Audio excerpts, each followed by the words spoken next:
Nauwi sa karahasan ng kilos protesta ng ilang militanteng grupo sa tanggapan ng Department of Agriculture. Pinagpapaliwanag nila ang pinuno ng National Anti-Poverty Commission kaugnay ng aligasyong ginagamit daw ang Coco Levy Fund para sa ikinakasang kampanya ng isang party list sa senatorial candidate sa eleksyon. Pinabulaanan naman ito ni Secretary Joel Rocamora, sabay sabing hindi pwedeng masunod ang kagustuhan ng mga grupo na ipamahagi ng direkta sa mga magsasaka ang pondo alinsunod sa utos ng Korte Suprema. Saksi si Cesar Apolinario. Nagsiakyatan sa bakod ng compound ng Department of Agriculture ang mga ralistang ito mula sa kilusang magbubukid ng Pilipinas sa Tanak-Pawis. Naiinip na raw sila at gusto nang makausap si Secretary Joel Rocamora ng National Anti-Poverty Commission. Kaugnay sa umano'y paggamit ng Coco Levy Fund sa ikinakasang kampanya, party list ni Rocamora na akbayan.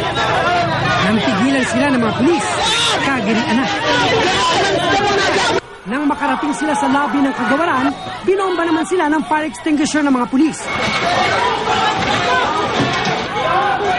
Kaya muling nagkatensyon. Ang pulis na ito, sipa, suntok at tadyak ang inabot mula sa mga galit na ralihista. Si Joel Rocamora at ang NAPSI ay walang karapatang gamitin ng Coco Levy. Lalo na nagamitin para sa election purposes ng kanilang partido. Matapos ang 10 minutong gulo, 3 ang nasaktan sa mga pulis. Ang Quezon City Police plano raw ngayong maghain ng reklamong assault on a person of authority at multiple physical injuries. Naging violente yung mga pulis. Sila yung naging violente kasi nandun yung aming district director para makapasok. Sila pa yung pumipigil. So, wala kanina sa kanyang opisina sa DA si Rocamora, pero humarap siya sa media ngayong gabi. Git ng kalihim, hindi raw totoo ang paratang ng mga ralihista. Wala pa naman daw inilalabas ni isang kusing mula sa 70 bilyong pisong Coco Levy Fund. Ang paggamit ng pera ng isang ahensya ng gobyerno para sa partisan political purposes. In this case, para suportahan ang akbayan at ang kandidatura ni Risa Ontiveros ay illegal. Hindi po namin gagawin yan. Ayon kay Rocamora, gusto raw ng mga relistang ipamahagi ng gobyerno ang Coco Levy Funds direkta sa mga magsasaka.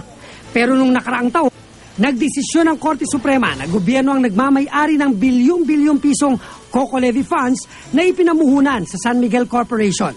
Ang pondong ito mapupunta raw sa mga livelihood program, gayon din sa research at development para sa mga coconut farmer.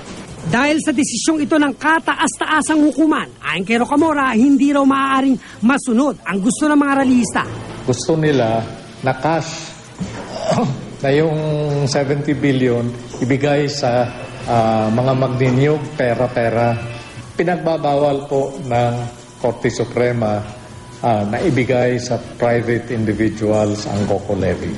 So hindi po pwede talagang gawin.